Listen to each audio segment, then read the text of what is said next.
Linda, how many people do we have sign up for this session? I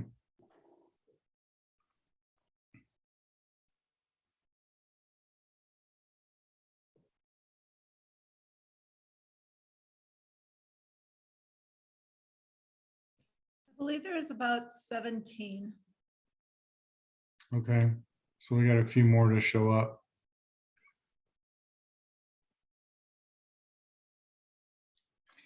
Well, if they're anything like us, our power just went back on about half an hour ago, so they may not make it.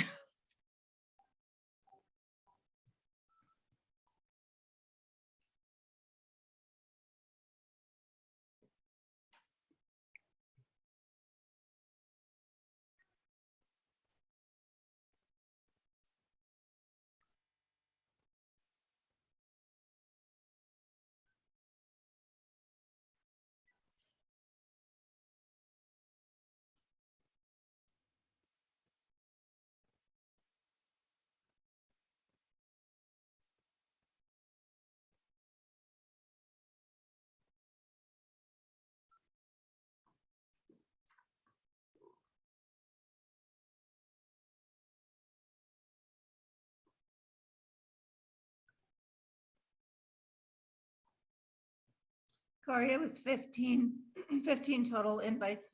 Okay.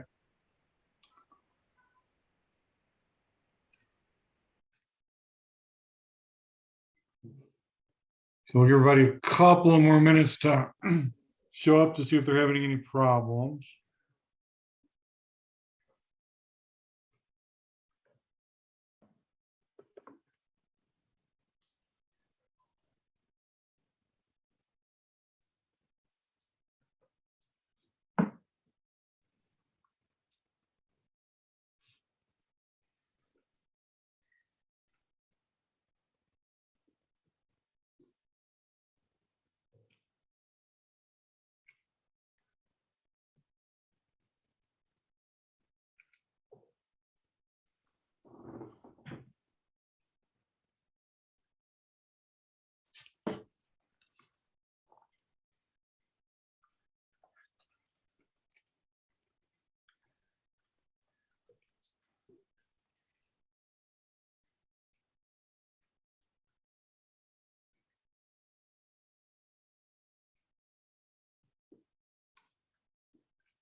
All right, we'll get rolling, and if other people join in, I'll let them introduce themselves as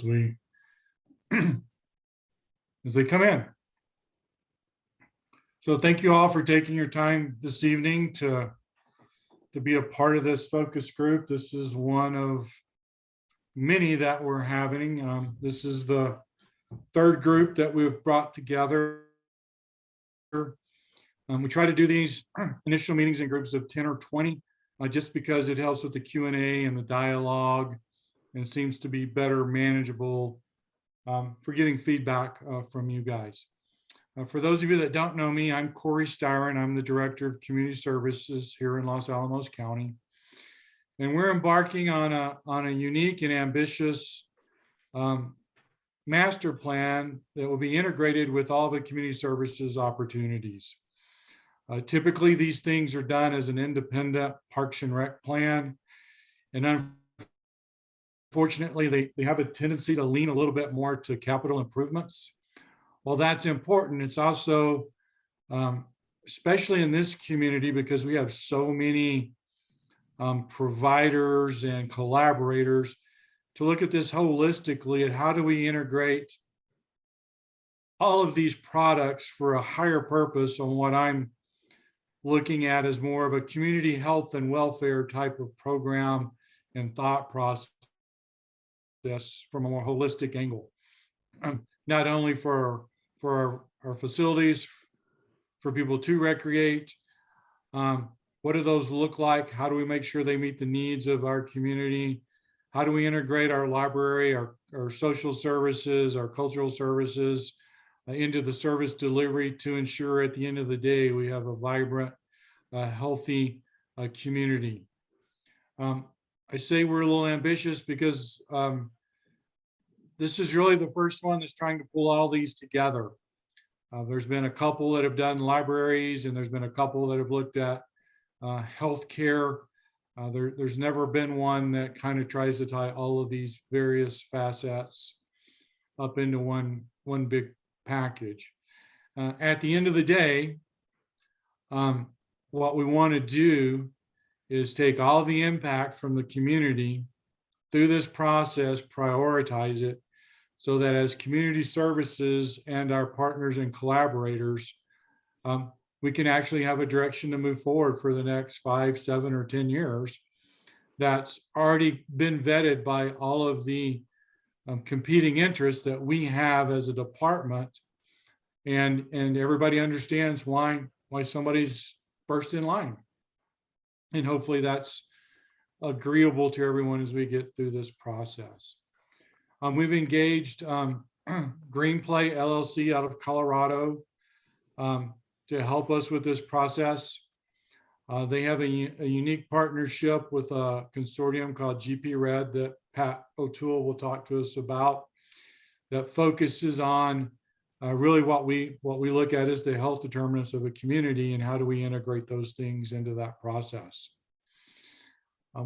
What I'd like to do now is if you guys could kind of introduce yourself, tell us a little bit about what you represent, and if you have multiple representations, that's cool too. And then what is your initial thought to bring to the table or get out of this process? And in order to try to keep people from moving around, I'll kind of call you, and if you'll just tell us your info, we'll go from there. You're going to have a time after the brief presentation to share all of your ideas with Pat. So right now is not the best time to share all of your ideas, but really just try to introduce yourself to him so he knows what you represent and what you kind of where you fit into this picture. So Lim, we'll start with you. Okay, awesome. Well, my name's Liam O'Neill. I've been in Los Alamos about a year, and I'm from Savannah, Georgia. I worked with Greenplay in Chatham County of Savannah, Georgia, a different division of it. Similar project. Basically, they reviewed all the Parks and Rec facilities and, try to decide what to do. My purpose is to promote pickleball. I'm the Savannah Metro Pickleball Ambassador. Pickleball is the fastest growing sport in the United States right now. And Los Alamos is ripe for development, and I think it's great for the community. So, in Chatham County, what they decided to do was 14 to 16 courts with a covered roof, and it's in their master plan now, as a result of a similar effort like this. Thanks, Lim, and I was part of that plan. So, Okay. Likewise, my daughter went to college and grad school there, so I'm very familiar with the Savannah area. And yeah, that plan, I think, turned out great for the county. Right. Awesome. Great. Chris?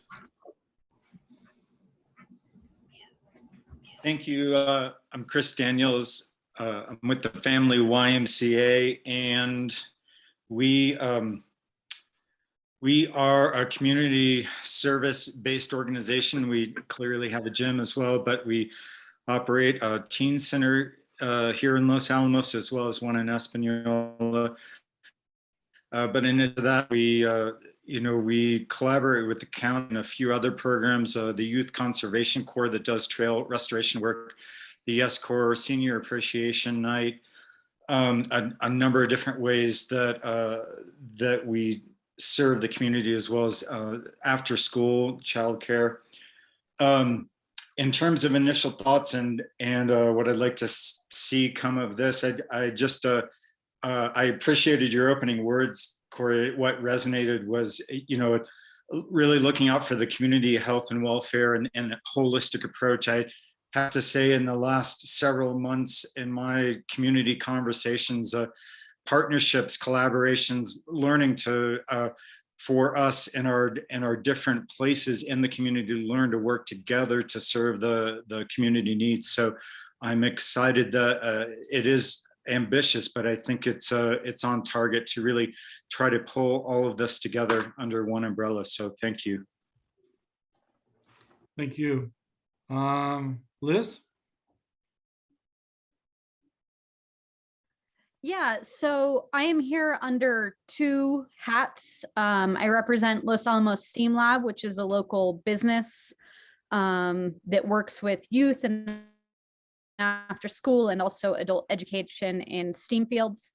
I am also here as a member of the Racial Equity and Inclusivity Task Force, which does basically what it sounds like. We're looking at ways to improve racial equity in Los Alamos and really actionable things that the county can do. So I'm more interested here from that perspective and making sure that things are brought at with an equity lens as we go forward with our master plan. So Thank you. That's very important to us to look at in our community. Ann? Hi, I'm Ann Stewart. I'm the athletic director at the high school. And I'm interested, I love this idea. We work a lot with the county, in cooperation with the county, with facilities, some shared facilities, and just seeing how we can, partner to make the ones we do use better, kind of see where we can go with it. So interested to see how this idea is going to work. Lisa? Mute. Hi there. I'm Lisa Reeder. I've lived here about 27 or 28 years now. I have several interests, as Corey and Catherine and Linda are aware. I'm actively involved and have been for a number of years in the North Mesa Stable area and the equestrian and facilities. But sorry, my other interest, I raised all three of my children here, and two of them have disabilities. So I'm also interested in the inclusivity of both and accessibility of programs and facilities in the county. So those are my two things. And thank you again, Corey. I think this is a really good idea to do this, and I like your philosophy of having smaller groups like this, especially by Zoom. It makes it much easier for many to participate. Thank you. Tara? Hi, thanks. I'm Tara Adams, and I am here primarily in my role as a resource specialist for Los Alamos JJAB. I think probably most people here know what we do, but we do 15 different programs for family and youth across the spectrum from prevention to intervention. And the one that I work for is the resource specialist program, where we offer case management to families in the community. And I work primarily with elementary school families. So it's my job to work with families to get the resources they need to address challenges and needs in the community. And I'm here primarily to bring my awareness of like barriers and gaps that certain families experience, in the hopes that we can, address those so that every member of our community benefits from everything that Los Alamos has to offer. Tara, can you remind Pat what JJAB stands for? It stands for Juvenile Justice Advisory Board, but we just go by JJAB. Thank you. Okay, George, I don't know which one of you to pick. Okay. Oh.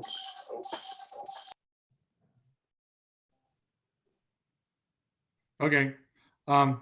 Melissa, you want to introduce yourself and we'll come back to George? Hi. We're mainly, are we mainly introducing ourselves to Pat and then Lim? I don't know you. Actually, I can't tell who all is on here. My name is Melissa Arias. Like Lisa Reeder, I also have a child with developmental disabilities, an adult child here in the community who has grown up here. I have, we've been here for almost 20 years. And I also am wearing a couple of different hats as well, like Liz. I'm representing Lemonade Living, and we have a roundtable for developmental disabilities and special needs, and serve as an ad hoc committee to the Los Alamos Health Council, which our purpose there in the roundtable is to tie together service providers in the community to help each other, whether through grants or through referrals to our services, sharing whatever resources we can to help each other. Lemonade itself, its purpose is to serve individuals with developmental disabilities, primarily trying to fill the gap between high school and senior living. Our big goal is a residential campus. We have a lot of families here, people who contact me personally on a regular basis, wanting to know when we're going to have that done, because we have a lot of aging families in our community with children, adult children with developmental disabilities. So while our main focus right now is on recreation and a job training program in town at Rose Chocolatier, we started with the goal of a farm, and have worked for a long time to try and make a clear pathway to be able to have those activities out at the stables. I also represent the Gifted Horse and the newly developing Homestead Ranch School, for the purpose of also representing our history, and then also the care of the plateau. And so Corey, I want to say, while last night's vote, I hope that wasn't a negative impact on you. I hope to do everything that I can to make that a positive thing. So anyway, I'm going to be quiet, or I can just keep on talking. Thank you, Melissa. No, it's part of the game. My job was to make sure that council had well-rounded information to make a decision, and that was my only desire out of it. George? Yes, thank you. Sorry about that. I'm usually the one who's passing judgment on everybody else having technical issues. So this serves me right. I'm George Marsden. I'm the director of the YMCA Los Alamos Teen Center. And I missed the initial question, but I'm assuming it's basically role in the community and how we kind of interface with the county. Correct. Okay. So we operate the Teen Center under a contract with Los Alamos County that provides the bulk of our operational funding. We also work with Los Alamos JJAB. They provide funding for some specialized programs, and we receive some other individual funding and some grant funding for some other programs. We collaborate with the county on things, as Chris mentioned earlier, on Senior Appreciation Night. And we try and do programs to the rec department. We're working with PAC 8 and Foot Lodge Arts Center, and pretty much anybody we can partner with, we're trying to partner with to provide programming for, our primary focus is the high school age teens that we serve as members, but we're also trying to help out everybody else who's trying to work with middle school students and serve any other youth in the community, and are always like ready to jump in and collaborate and share resources and things like that. I hope that answers it. Okay. Thank you. Susan?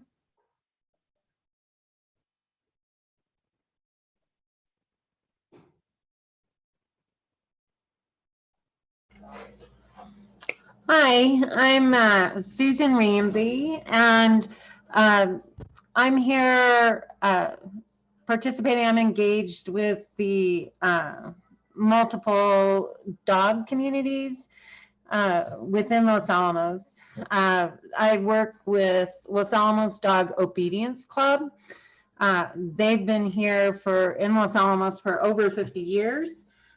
They're an AKC club whose members participate in conformation, agility, nose work, multidisciplinary dog sports. They also provide reasonably priced dog training for the community. So we work with community services in that area, as well as providing a venue for dogs adopted out of the animal shelter. So those are significantly reduced rates. And the instructors are volunteer instructors from Los Alamos Dog Obedience Club. I'm also the president of Endeavor Working Dog Club. Endeavor Working Dog Club has been in the community since 2000. It's a multidisciplinary working dog training group. The majority of the people in the club compete in Schutzhund, which is a German dog sport. But we are multidisciplinary, so we have search and rescue dogs, we have nose work dogs, agility, and many other sports. We also provide, as well as LADOC, education to the public on county codes, regulations, as well as trying to educate them in other areas of canine sports and responsible pet ownership. Great. And then on our team, we have Linda Lindstrom here. She's our logistics and technical person for this project. And we got Catherine here as a kind of a backup. And then she's also going to help us make sure that we keep everybody informed and marketed with all this cool stuff. With that, Pat, I'm going to turn it over to you and Katrina, and they're all yours. Great, thank you. And thank you all for attending this tonight. We really appreciate it. My name is Pat O'Toole. I'm a principal with Green Play. A little bit of background on myself. I'd say the first half of my career, about 20 years, I was a park and rec director or assistant director for different agencies in 4 different states, all different types, from county to districts to municipalities, unit governments. And then I started consulting in 1995. I've been with Green Play Consulting for 20 years, and this is exactly what we do. We consult in park and recreation master plans. And as Corey said, we've kind of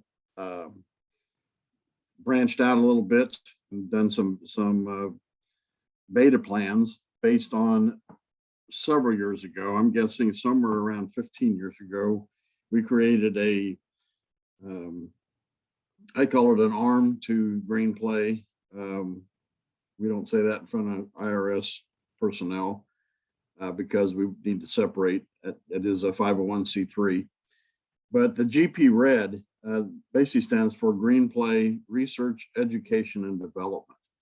And what we've done is put a consortium together of the greatest minds in not just Parks and Recreation, but community and community health and wellness. And as we see libraries coming on board, the DEI issue is huge now. We pull folks together who are experts in that.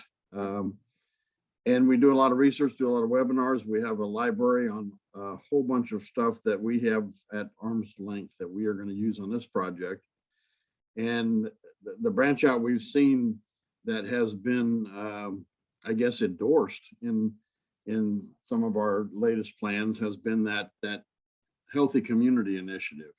So now when Corey has come up with this integrated of all social services and all that, and dealing with 27 boards and all that, it is going to be a prototype. It's the first we've seen. We love it because we do see all these things working together. So with that, I'm going to let Katrina introduce ourselves while I pull up a PowerPoint presentation that I'm just going to go quickly through our process, and then we got some questions for you tonight. Yeah, hi everyone. I am supporting Pat's team with various tasks. We are helping him with some of the inventory and outreach tasks of this project. I'm with MRWM. It's a landscape and planning firm out of Albuquerque, and with my previous firm, I've had quite a bit of experience working in Los Alamos. I worked on the zoning code and the downtown master plans. And I also have family in Los Alamos, so I'm quite familiar and I like being up there. Great. Thank you, Katrina. And I'm still trying to share my screen here. Let me try this again.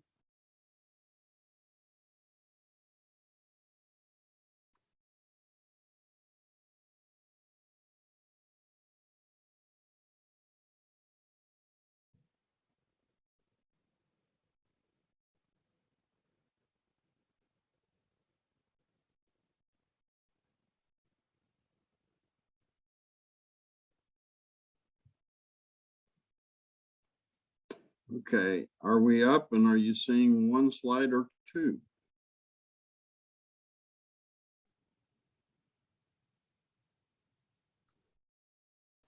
I'm just seeing one slide. Okay, great. That's what I want.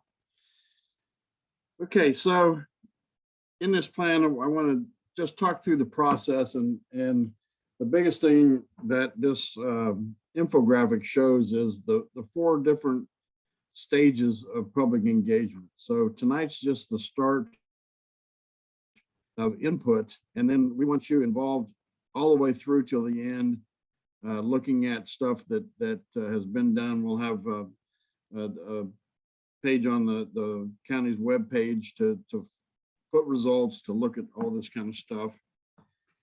So we had the strategic kickoff meeting, which really aligned, the timetable, looked at all the schedules and scope, and trying to get an understanding of expectations on everybody's behalf.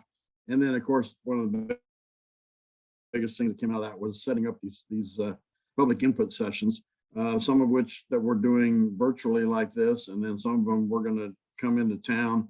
Looks like the first week of February for 3 straight days of this kind of input. So the information gathering stage where we're at now, we're going to talk to staff, we're going to, stakeholders, public meetings, focus groups. Using this information that we gather, we will, we've done this hybrid virtual in person, and we're going to come back with a findings presentation that is a summary of what we heard most out of all these focus groups. Then from that point, we're going to put together a statistically valid survey that will go out randomly to the community. We are going to have sub areas for Los Alamos, Townside, and White Rock, and then collectively as a county. And we will put the same survey online, open to everybody, and publicize that in any way, shape, or form we can. Probably a couple weeks after folks fill out the other one, so there's hopefully no confusion, because we'd rather them fill out the statistically valid. but it gives everybody in the community an opportunity to fill it out. We tally them separately to, so it remains valid, but we compare them, and we also find that in most cases, they're within a few percentage points of the same. So it just gives us that much more coverage of getting that out. In February also, we'll have our team come in and do inventory of all the assets, where we actually will go to all the parks, all the amenities, all the facilities, and not just count them as inventory and plot them on a GIS map. We are going to assess their condition, and then put it in an algorithm that really can show us what is maybe some of that low-hanging fruit from a capital improvement perspective. We also can do, from a GIS perspective, different layers of what comes out as maybe some priority issues, some key issues, such as we usually do trails as a separate perspective. That's what we see in every community as the most widely used thing typically, but we can drill down into, a layer for playgrounds, a layer for indoor facilities, a layer for rectangle fields, diamond fields, clear down the trash cans if we need to, which we haven't ever had to do yet. But, we will also come back and present that stuff as findings as well. So in that first one, we're going to do, most of the inventory. We'll do demographics. We'll do some national trends, which we have a whole library of those that we will be able to pick, what we think might work in Los Alamos County. But we'll be back, and we're going to do two different virtual findings webinars. And the first one will be pretty much on the feedback from the community, the demographics, the trends that we've looked at, the analysis work from programming, operations, all those types of things. And then a lot of the focus will be on the results of the survey. Then we will also work with the internal team to look at a summary of all the key issues that came out of that input, where we heard it, how loud we heard it. We rank all that stuff. And then we will start to talk about those preliminary recommendations so that between stage 2 and 3, we can come back and start writing the draft master plan that will focus, pretty much on the recommendations as we come back and present that. And then we will be looking for edits to create that final plan for adoption and come back at that point in time. So you guys will be able to see all of those as we progress. Each one of those will also have, so some of that might be not reconvening all these focus groups, but invite you to one webinar that is open to the public. We can handle up to 500 people on it. Input done by chat that we can print out. We will monitor those chats and be able to answer questions, all that kind of stuff. And then, of course, the last step is the implementation, which is what we really hope to gain from this, is putting a plan together that truly gets implemented instead of just sits on a shelf as a nice wish list, but we don't know how to do it. Okay, I'm going to ask Corey to kind of go through some of the projects in progress and some of the opportunities he's already heard about that we will fold into this plan.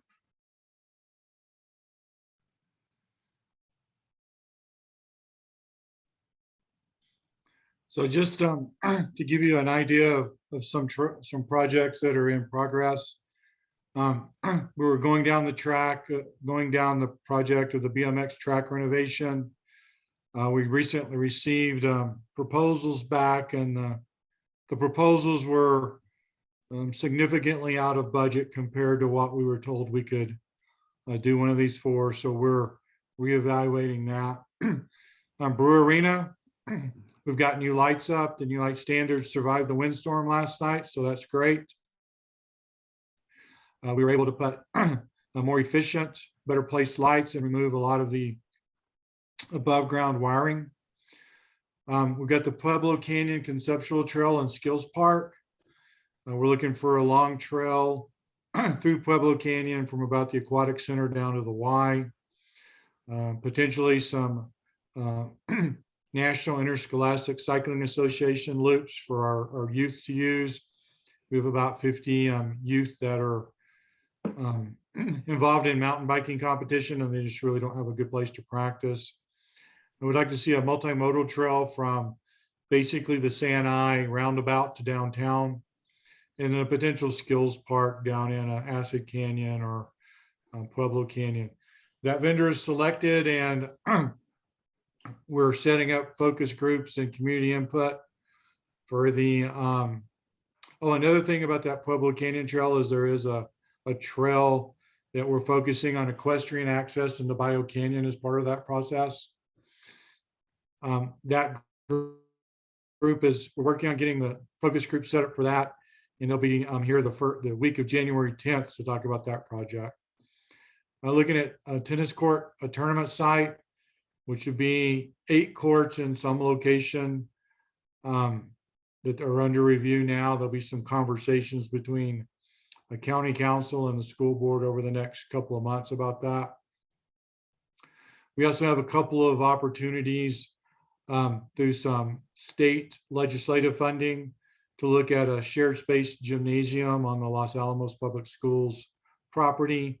And there's another $400,000 for a study for a gym space in the White Rock area.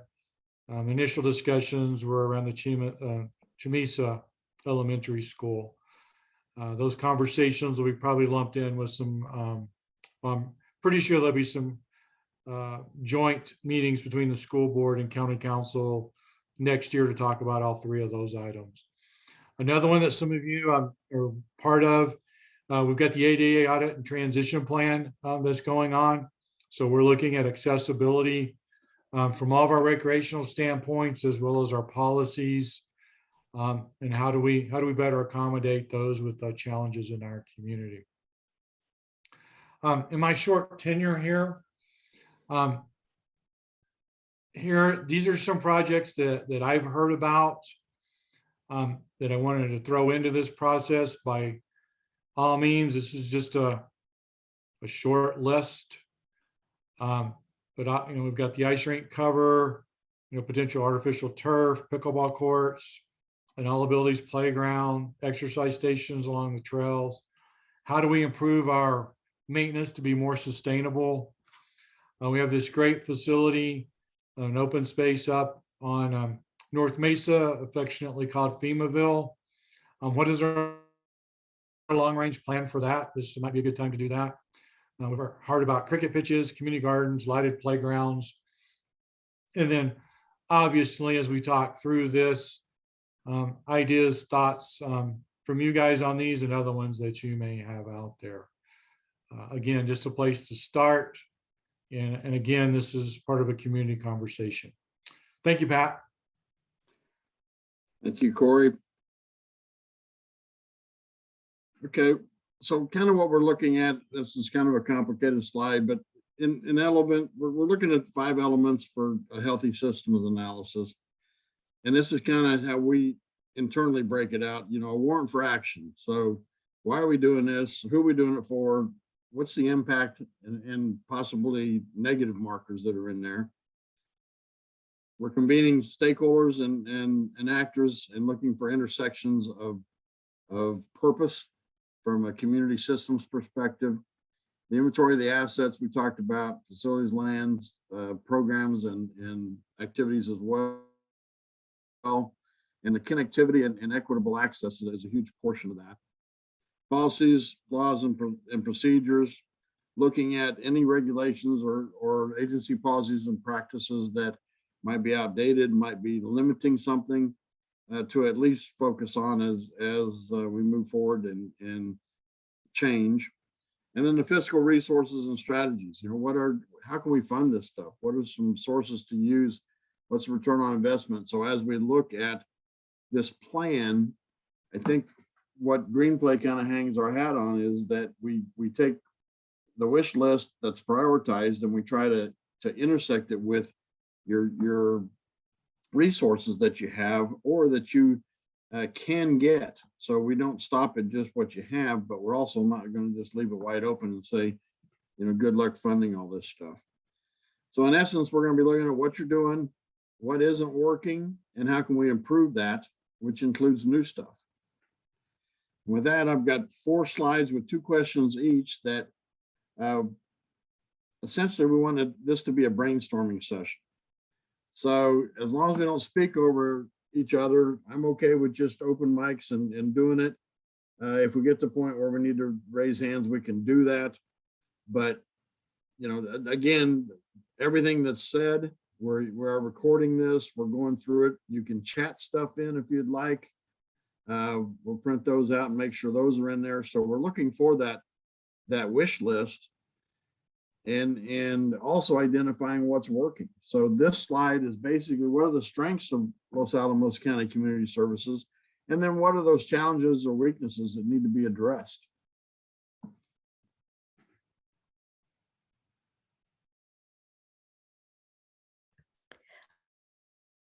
I'll start. I've got a question that goes with it, though. I think Los Alamos does a really good job at funding public programs. We have a lot of diverse programs that are funded, and I think we have a lot of facilities for a town of our size. I think that's really an asset to us.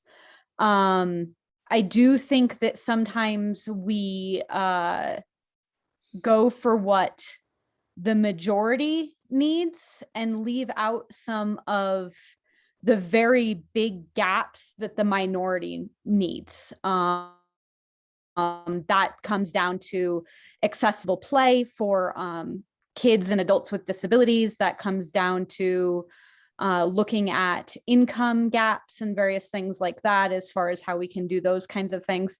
So with that in mind, I do have the question of when you talk about surveying the community, I'm wondering if you'll be stratifying that survey and making sure that you are giving voice to groups that might be underrepresented in just a normal randomized survey, and also how you'll be kind of ranking those responses that come back, because while some voices might be a little bit fewer voices, they might be bigger needs. So I'm a little bit curious about that part of this process.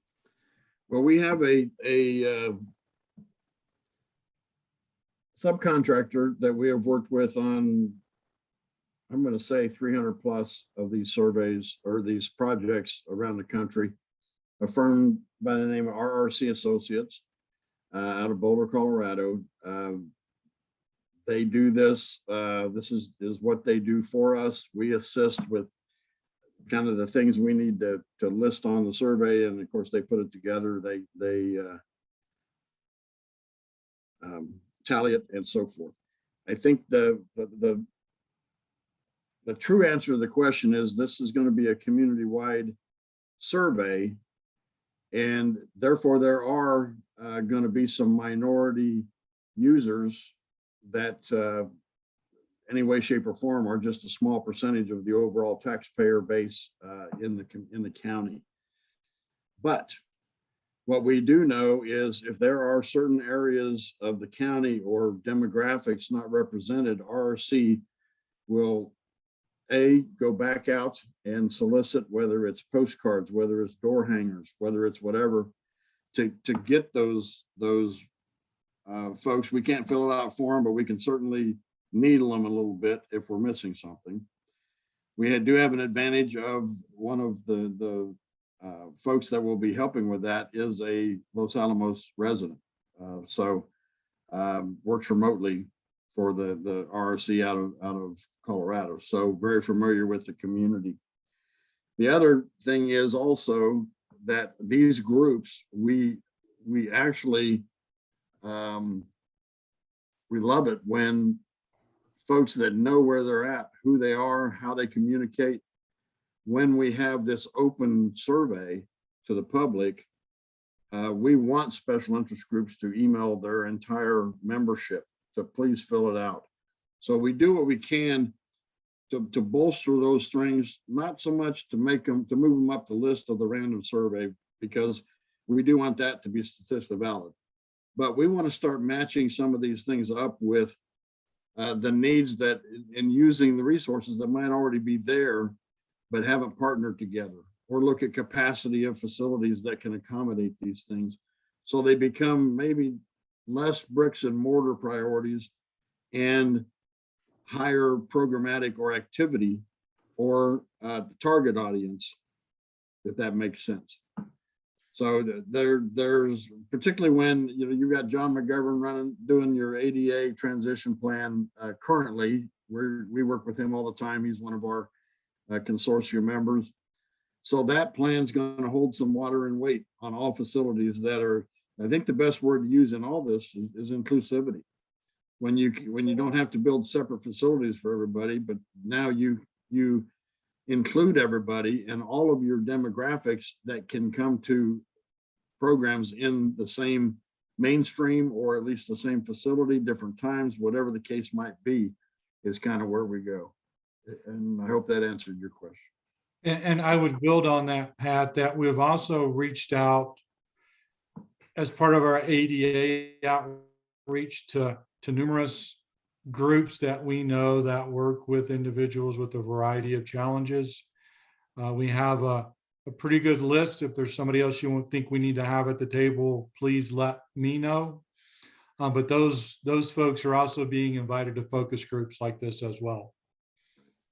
And we certainly are going to endorse that plan's recommendation. So it's not just a physical ADA, it's including all of the organizations and group homes and what have you into what their needs are that aren't being accomplished now.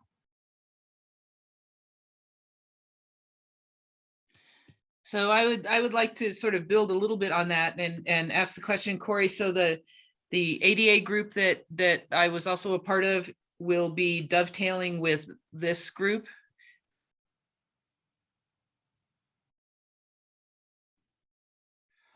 It's probably not a true dovetail, but those members that we used for those focus groups have been included in the list of outreach for these focus groups.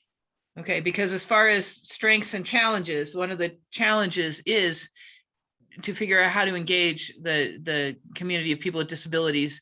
They are not usually a community that puts themselves out there. So figuring out how to well engage those individuals and not just their advocates and caretakers, but to engage those individuals themselves, I think will be challenging. And the same with the lower income brackets. Those are folks that usually simply don't have the time or the mental energy to involve themselves in this way that actually is, where they can self-advocate. So that to me would be a challenge for this type of survey. And also I will say in the past, having been a member of the Parks and Rec Board in the past as well, the past 2 surveys that were done before we put out master plans, not a single one of those surveys asked any questions about the stable area. And considering the fact that that is one of our largest by area parks, I just want to really make sure that that is included. And the amount of questions that those of us privately out there get on where kids can take riding lessons or get involved with horses, as you know, has been a huge question. So making sure that that questions on the survey are included for all of our current facilities and or things like the Bmx track that are up and coming, but the facilities that we have currently, making sure that those are well represented in survey questions. And the fact that you just mentioned it, put it on our wish list. So thank you.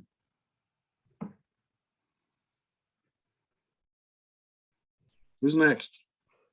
Pat, I would say that challenge, and we see this at the schools with all of our. Chris Daniels here, and I just want to thank some of those voices in terms of inclusivity. I was actually just looking at, I questioned the accuracy. I was looking at some statistics through YUSA actually of 15%. It was showing us 15% of our community identifying as disabled in one way or another. Frankly, I think it may be higher than that. And so I just want to appreciate what's been said in that way and hope that these surveys really do reach out and really capture that spirit of inclusivity. But more so, I was really surprised on that list not to see anything addressing our middle school youth. It has been a topic that has been longstanding in this community. And, you know, I've been told recently even that it was on the list with the county in terms of priorities to address a space for that middle school youth. And so it's just curious to me not to see it on there. I really would like to see it added to this process in one way or another. Well, you just added it, and well, I don't know why it's not on that other list. The other list was just basically to get us started on the types of stuff we're looking for. So we appreciate that addition. And you were saying something? Yes, something we see with the schools, with all of our fields that I also see with the county fields, and I think it's probably why it needs to be addressed to hopefully have some artificial turf, is addressing the gopher issue. And I don't know if that's something that this whole process can do, but would be one thing I would see as a reason to add some artificial turf fields. Because I know that can help some of that problem and add some other spaces. It seems like every grass field you walk on in the county is overrun by gophers, which then creates a huge safety hazard for everybody trying to use them. So I definitely see that as a challenge for both the county and the schools, because we try to address it. I don't know how the county addresses it on their side. I know we're limited on how we can address it from the school side. So I'm trying to figure out how I can get more turf through the schools. And we've tried to talk about how, you know, whether it's baseball or softball fields or any other types of fields through the county we can look at. That's a huge challenge. We see a lot of those done collaborative, you know, when you can put those two forces together for a common good, split the bill, so to speak. That's usually how it works best. Got it. I know I just spoke, but I just want to thank Ann for what she said, and that we at the YMCA have been looking at intramural sports, again, trying to address some of the issues with that middle school crowd. And so increased areas such as she was speaking to, I would applaud that as well. And I think for middle school, and again, there's a lot of dead space at the middle school that could be used, in my opinion, to create, you know, I know the idea is to put that second gym up at the middle school, but there's some dead green space that's not green at the middle school that could be possibly used to create another field at some point as well. Guys, this is Lim. If I could speak a minute, I would like to. Just to let probably everybody in the community knows very little about pickleball and what it is.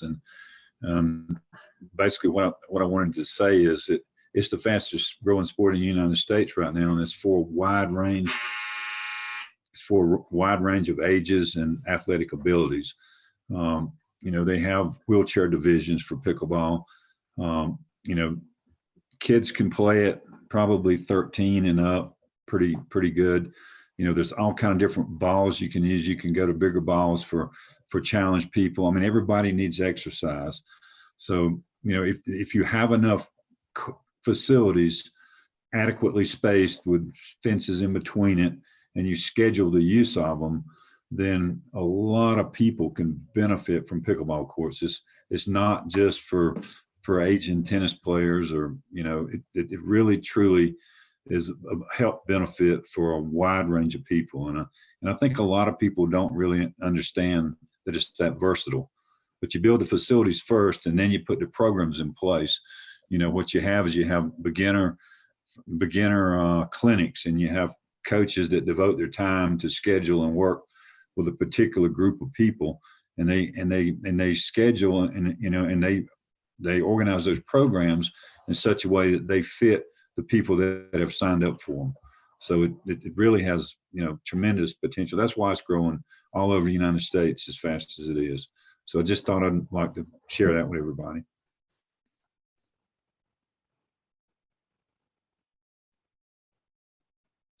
Okay, other strengths or challenges before we move on? And the other thing I would say, if you think of any more as we keep going, please put them in the chat.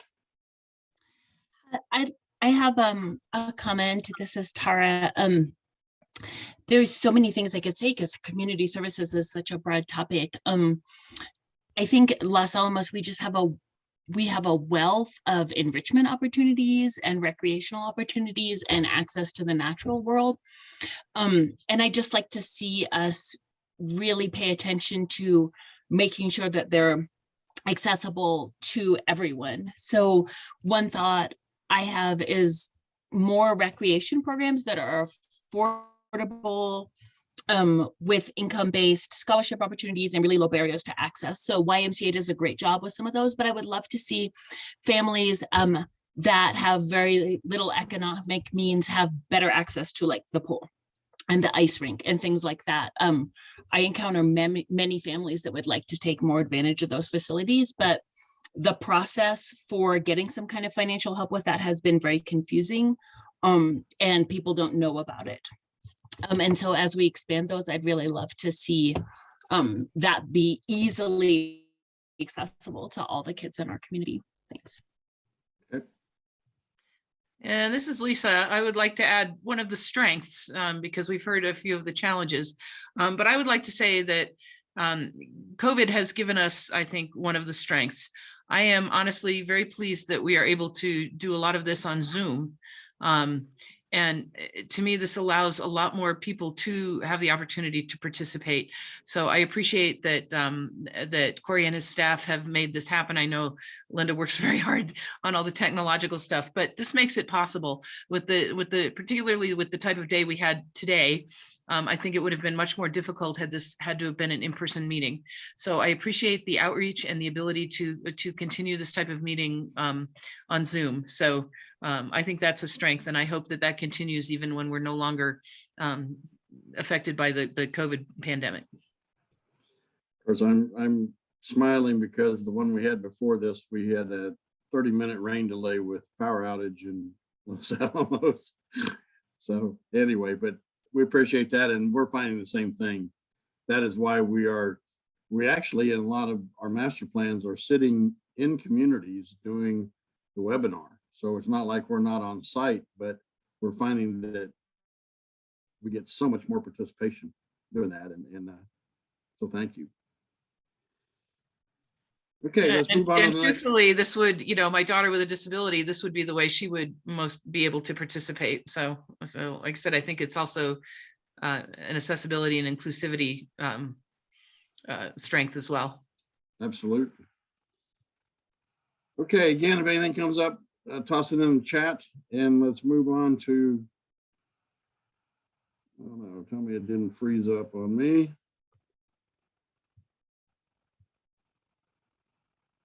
Okay, got it.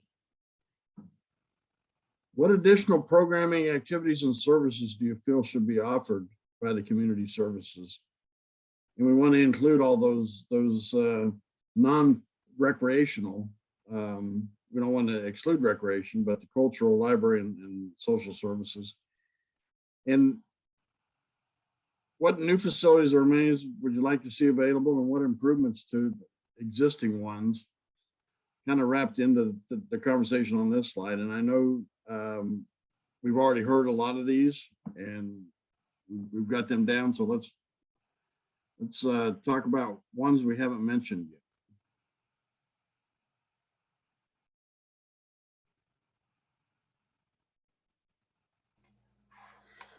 This is Susan. If I were to make a wish list of some items for the community, particularly for improvements in the White Rock area, would be to put in probably a larger dog park. So while there is a dog park out at the Overlook Complex, it's really small. So it's essentially just an area they fenced off between two fields. They work really hard to keep it up. It's pretty popular, but it's really too small for the purpose. And we have a lot of problems in that area. Anybody in the sports will validate it as well, with people exercising their dogs on sports fields. So there's a lot of concerns in the community with that area. But I do feel if we had a better space, for a more appropriate space for people to exercise those dogs, a larger area, and perhaps some separate pens within that where dogs who are not necessarily suitable to be in the main park could have some exercise access as well.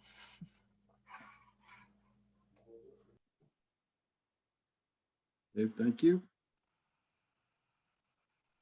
What else?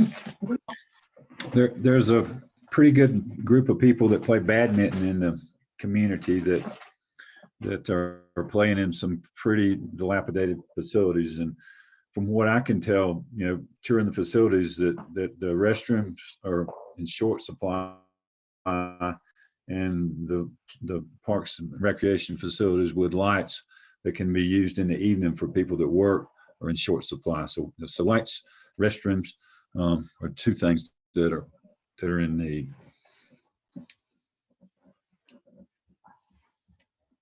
Thank you.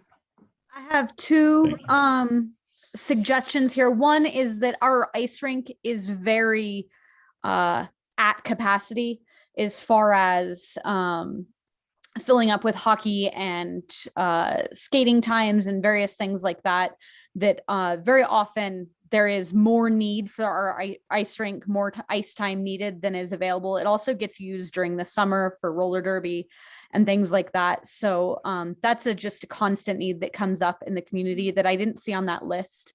The other comes back to another accessibility issue. And it's just making sure that more of our facilities and our programming and various things like that are available in non-English languages.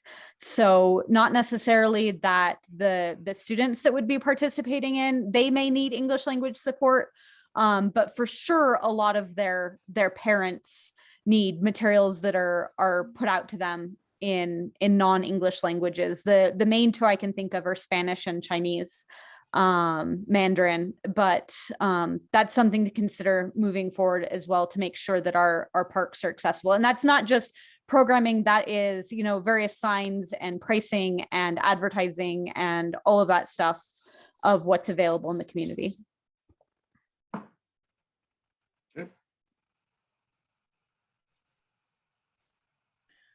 All right, well, I'll get on my stable area soapbox because I've been on the accessible soapbox.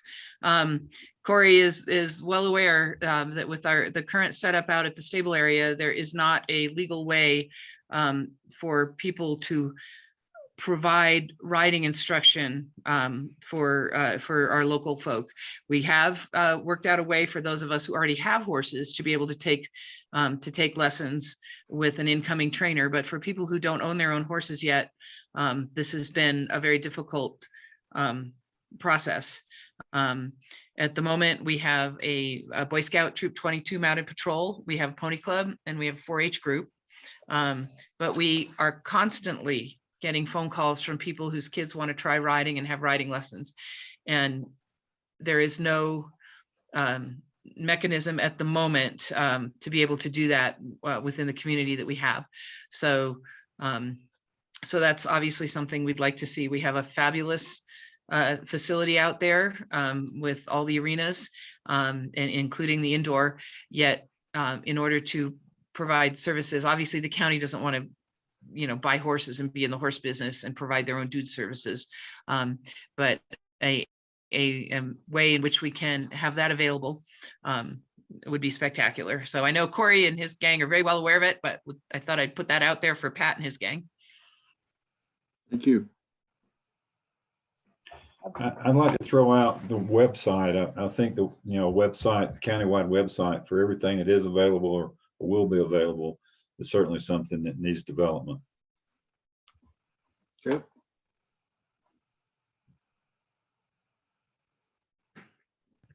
I'd also like to add that there's been a recent movement to make better use of our skate parks for our skateboarders and scooters and things like that to really kind of engage that set of kids. And I'd like to see the county take a more active role in that sort of thing, because that gets a set of kids that otherwise get missed in a lot of other county programming. I've got a couple of wish list things that one, I don't know if it's really a county thing, but a dog wash, like a personal self-serve dog wash.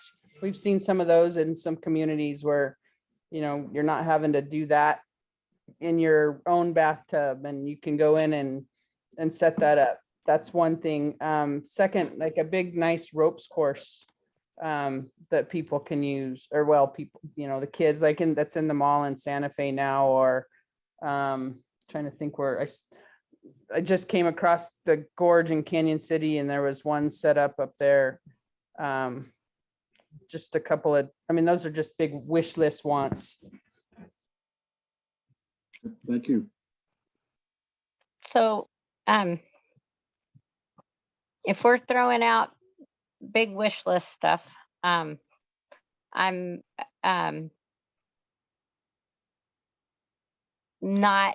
haven't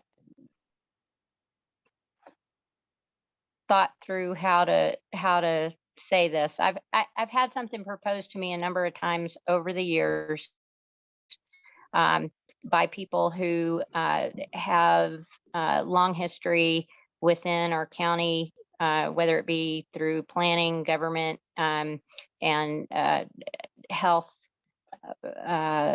participation in boards and multiple roles within the county over lifetime. And knowing what our goals are, our long-term goals for residential space within the county for adults with developmental disabilities, but then also the desire to have close proximity to where our daytime activities occur. This transportation is definitely an issue. Just the high school kids getting from the high school to training over at Rose Chocolatier is, our shifts are often dictated by school bus availability, that sort of thing.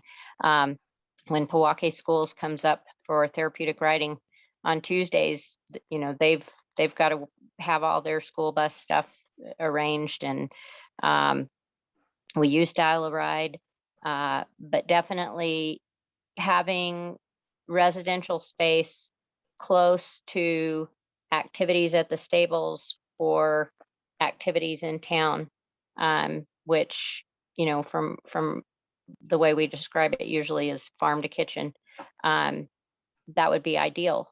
And I've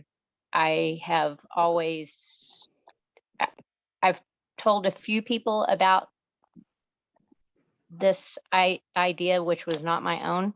And I've always been scared to mention it because I figured the community would kind of freak out because it's park space, open space, but it's close to the stables. I have had people who have suggested several times that we request use of FEMAville or the land further down, closer to the tennis courts, for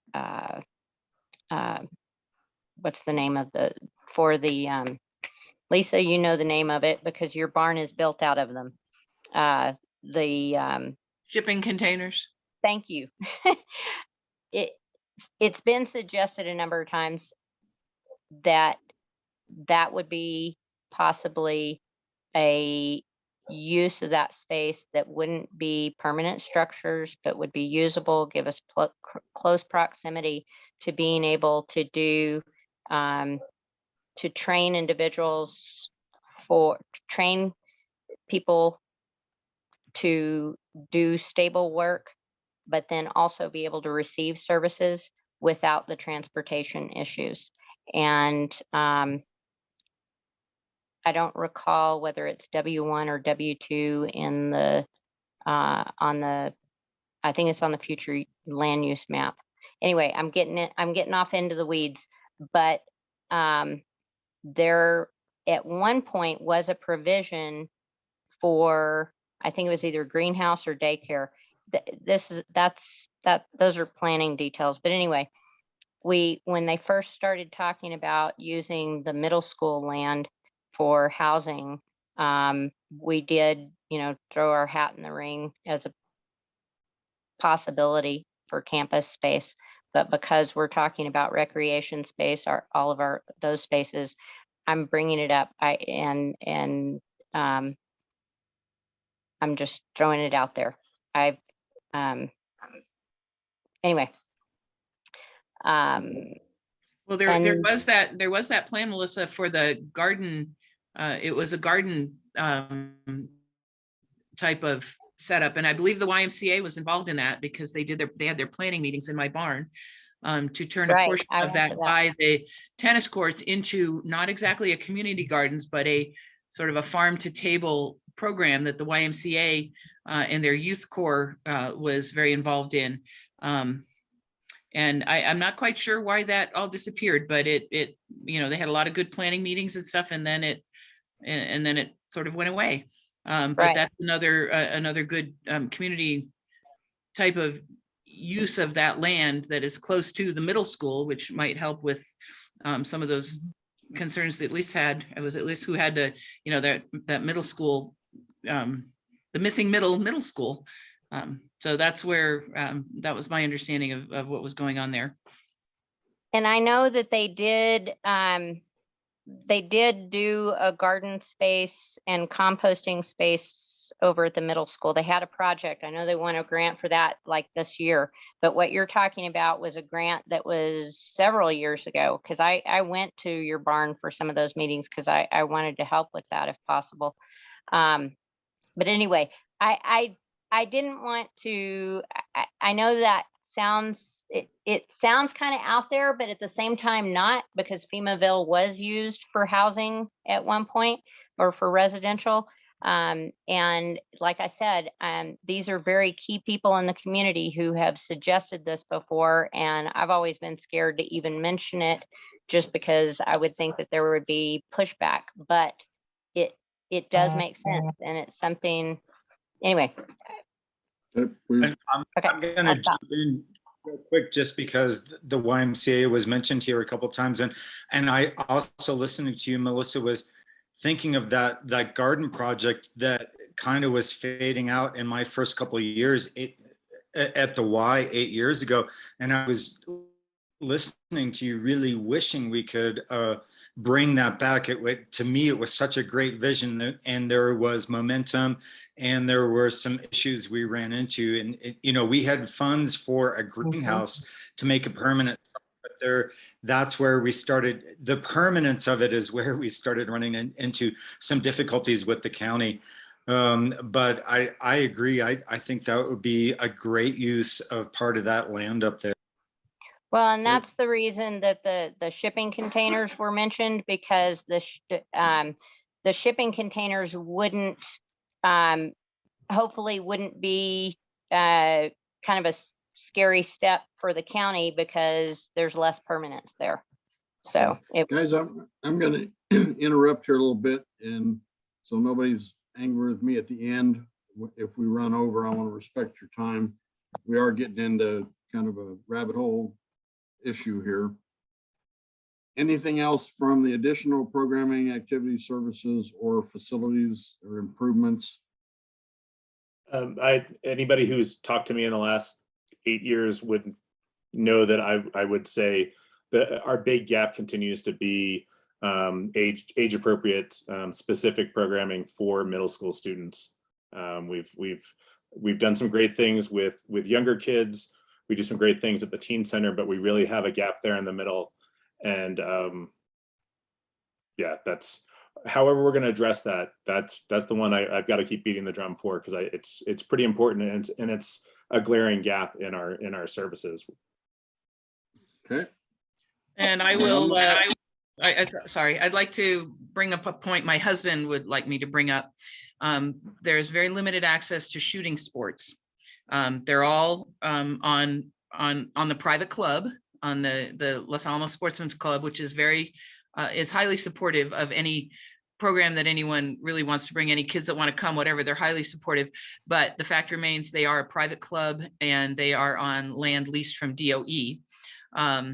So and we have a fabulous program with nationally ranked kids that are doing shooting sports, but it's on property that the future is uncertain, and the programs are all done by entities other than the county. So I think shooting sports is something that my husband would like me to mention, so I did. Okay. All right. I want to jump in real quick, Pat, and just Lemuel, if I'm saying your name right, I want to jump on something he said earlier, like a space that would support a number of activities. You know, if you're looking for the greatest happiness amongst the most people, you know, there were some similar discussions like this several years back in terms of a gymnasium space that would support the pickleball, that would support some indoor sports, would support intramurals. You know, I just want to like add my kudos to what Lemuel said earlier in that way. Okay. And again, we're not voting on stuff. As long as it's mentioned in the brainstorming list, it's going on the list, whether it's said 100 times or 1 time. So I'm going to move on. If there are new things to add, please type them in the chat so that we can capture those. But I got a couple more slides and only a few minutes to get through them. So this slide is talking about, you know, what are those underserved areas in the county? And we call them portions, not necessarily areas. So geographic and demographic, we've certainly heard a lot of them from the disabled group, the low income groups, and those and that. So I want to look for new ones. And then who are key partners and stakeholders that can assist in this integrated plan that we don't already know about. It seems like almost every rock that has been turned over, but if you know of any new ones that we need to reach out to, that's what we're looking for here.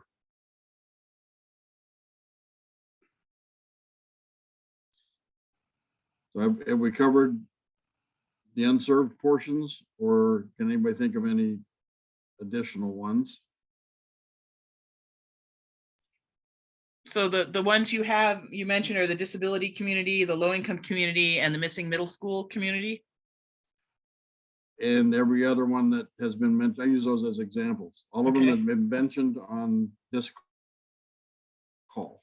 And of course, we've got all these other calls, and we're going to combine them all. But well, I think one of the partners has, are you guys familiar with the Young Guns?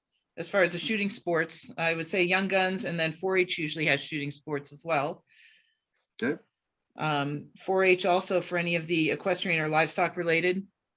Los Alamos Pony Club and the Stable Owners Association for any of the other sort of equine related. And Susan mentioned all the dog related ones. There's a large group of them. Okay. Can't think of anything else on that one.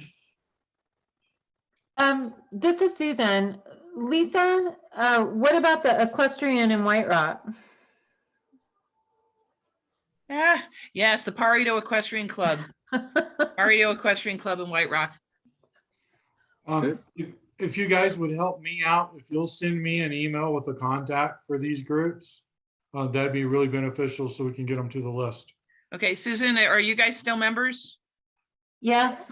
Okay, if you can maybe, is Laura still the president, or who's the president this year? I'd have to go back through and look. I do think it is Laura. Okay, but- maybe get Corey her information, and then obviously Nancy is a fabulous contact as well. Will do. Okay. Thanks. And then likewise, if there's several dog groups, contacts for each of those. Will do. Okay. I'd like to make sure that we're separating out the disability community into a couple of different pieces. So we have a very interesting disability community in this, and that we have some developmental disabilities and we have some physical disabilities, but we also have a lot of neuro diverse kiddos as well, and adults who require some different needs as far as sensory needs and things like that go, as far as access and maybe specialized timing goes with various things. And then I would like to add the Racial Justice Action Advisory Committee as a key partner, as well as the various county places, one of which is the Racial Equity and Inclusivity Task Force. But those are two different groups that are both useful for talking to. Great. Thank you. Can I add something to the wish list? Sure. Okay. Lisa mentioned activities at the stables and the pathway to being able to operate, to do things. I just have to say, for me personally, it's scary sometimes, knowing that path is clear. And I would really like for us as a community to get that locked down for our activities at the stables. Lisa and I both have worked on that for a long time, and we have a lot of stuff on the table right now. And Corey, thank you for all the efforts that y'all have made in that pathway. I know we're right in the middle of paperwork on that stuff, but I would just love to see us get that locked down and that pathway clear, because trying to do activities out there, it's just being unsure that's not fun. So. Okay. All right. Last two questions we have. What are the key issues, and again, things that haven't been mentioned, key issues and values that Los Alamos County Community Services need to consider? And what are the priorities? So if you don't get everything in this plan, what are your priorities?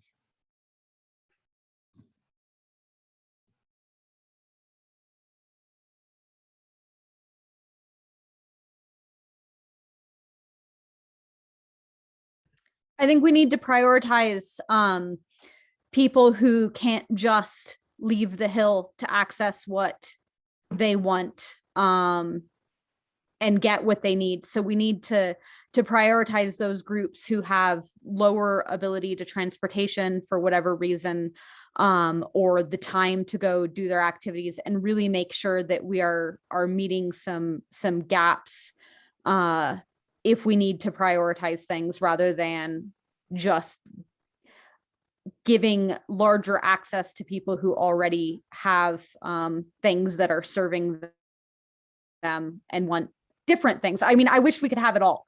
So I'm not saying that isn't important, but we need to make sure that every community is being served, instead of giving more services that might serve the 70%. We need to make sure that the 30% all have services that they have access to.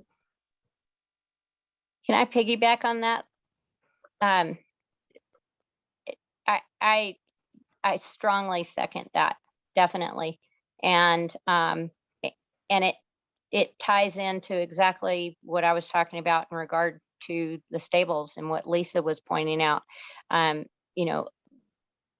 Many of the smaller groups, 4-H, Pony Club, Gifted Horse, Boy Scouts, these are all groups who, sorry, I'm having trouble finding my words. They go, it ties straight in, George, to the teen center, to the teens, the middle schoolers, a lot of the kids who we see coming out in those smaller groups are those teens. The stables is a space for the teens, for the tweens. We have kids in our program who are both being served and serving. They're on both sides of the fence, and it doesn't, and this is with developmental disabilities, without the developmental disabilities. We have the great, I have the honor of being able to teach kids how, mainstream kids, how to interact and help kids with developmental disabilities. And we tie in with the public schools and have teachers who come out and assist with that. And being able to expand on that at the stables, I believe, is very important. Lisa does great work there. And what many of you have mentioned here, a lot of that can happen at the stables if we make a clear path. It's a wonderful place. Hey, Pat, I just can't help jumping in here. I know I recognize what you said before. We're not voting here, but I can't help but emphasize what I'm hearing throughout tonight's conversation, that my hope is that this survey that goes out, going back to that question, is it random or strategized, right? Like I really hope that this survey gives voice to that smaller percentage that may have a higher need, if you will.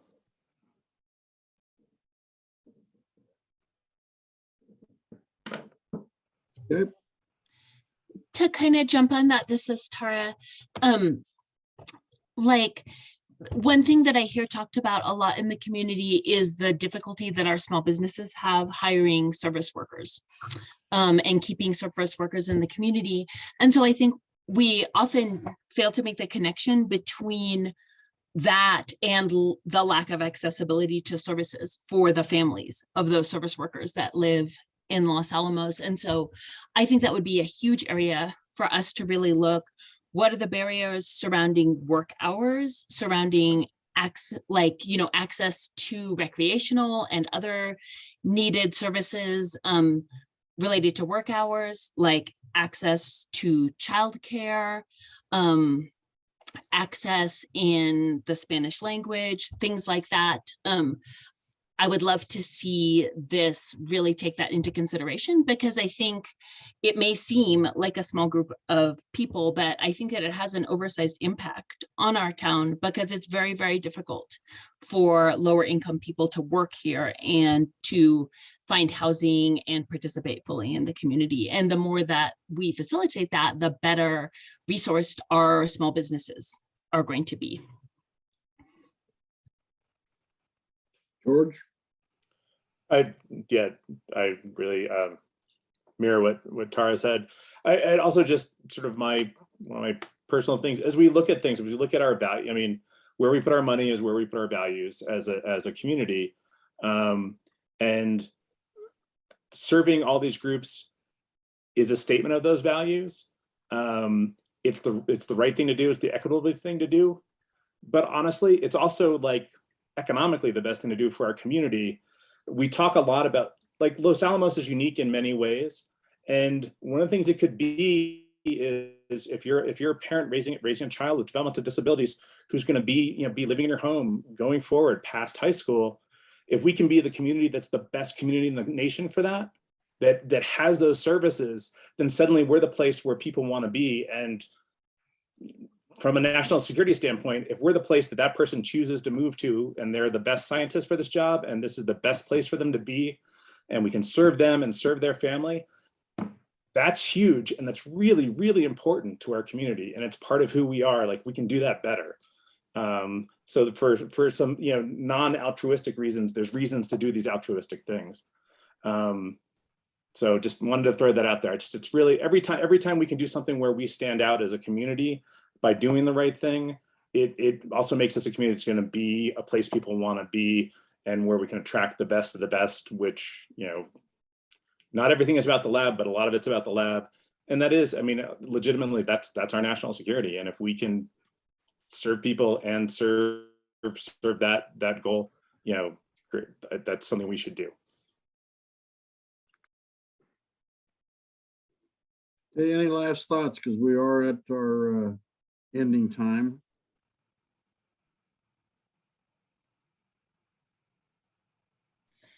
Yes. Thank y'all for doing this, for bringing us together and listening. Thank you. Agreed, much appreciated. Great. Well, we appreciate you guys' time, and stay with us throughout this. This is going to be a year process. And we are aware of a couple of parallel running master plans, one being the ADA transition and one being the community health plan. And so it's difficult to time them so we can dovetail them, but we certainly are going to share information and endorse as we go. Just a little bit about, as we finish up here, next steps. I've talked about the focus groups. We're going to continue to do these and be on site first week in February to continue this, and then put our webinar together for later in February. That will actually, the PowerPoint will be a summary of what we heard during these focus groups. And then after that, we will work to put that statistically valid survey together. What I will say on the front end, it would be great to ask all 10,000 questions that I heard tonight that we'd like to know. But we're going to do our best to ask all of those, but also knowing that we can cross-tab through the demographic questions we ask about income, about any disability, folks in their family, where they are located. We can geocode them. So we can get a lot of after the fact information on some of these units that in your community you're talking about. So but we are kind of limited to people. We can put out a really long survey and we won't get too many results because people won't fill them out. I mean, we look at ourselves. Are we going to sit down and take an hour survey? Probably not. What statistics show us is about 10 to 12 minutes is about max. So we are going to try to do our best to ask all that stuff. So I just want to, on the front end, we do have some limitations, but we're also we're not putting it out in a vacuum. We're going to do our best to put the first draft together and then send it to Corey and his team to also, and we usually go back and forth several times on, can we stretch it? Can we use, narrower margins? Can we, and the fact is it's not based on number of questions, because sometimes you ask 2 questions that have a whole list of items to check. What we will do is put an online survey together of the same one. And what tonight has showed me, and we've done this in a few occasions, that we worked with RRC, that on the online survey, we can create some, if this is the answer to the question, now go to this toggle and ask some additional pointed questions based on that demographic or that user group or whatever. So we do have some alternatives to find out some of that information. We will use those to our full extent. And then I mentioned that February we'll be in to do the inventory and asset assessment. And then back in April, in 2 different occasions with the virtual webinars, to present the findings of what we've heard, what we've learned, the demographics, everything just to date that we've done, probably focusing in on those survey results, and then come back and look at the inventory and physical assets from a level of service perspective and condition assessment at a second one of those. And then from there, we'll start into our preliminary recommendations and vision. So like I said, stay tuned. We want you involved in every step of the way here. Input is crucial as we move forward. None of us are of the liking of redoing stuff, we want to do it, show it to you and get it back and create the best plan that we can that will actually go somewhere and get some traction there in Los Alamos County. So again, with that, I'll sign off and again, I appreciate all your time tonight and efforts to give us your information. I'd like to reiterate the thanks for you taking the time. Again, we're really early in the process. You're group number 3. You can keep up with this on the county webpage. On the right-hand side, there's a projects tab. Go to Community Services Department, Integrated Master Plan. Each one of these, the cool thing about this is all these webinars are recorded. They're also being used with closed caption and the transcripts. So within about a couple of days, we're getting these loaded back up on that site. So if you want to see what another group had to say, you're more than welcome to check that out. But we're going to keep that rolling through the process. Again, if you have thoughts, groups you want to make sure we entertain, send those to me. And again, thank you so much for making time today. This has been a pretty crazy day in Los Alamos. We appreciate you juggling your schedules and keeping us informed. And we're excited for you to be a part of this process and stay with us. It's going to be cool. Right. And I do have on the screen my email as well as my phone number. So any additional input, anything you wake up in the middle of the night and go, God, I wish I would have said that, shoot it to me, we'll include it. So we're looking for a very open and transparent process here. So again, thank you. Y'all have a great evening and we'll talk to you soon.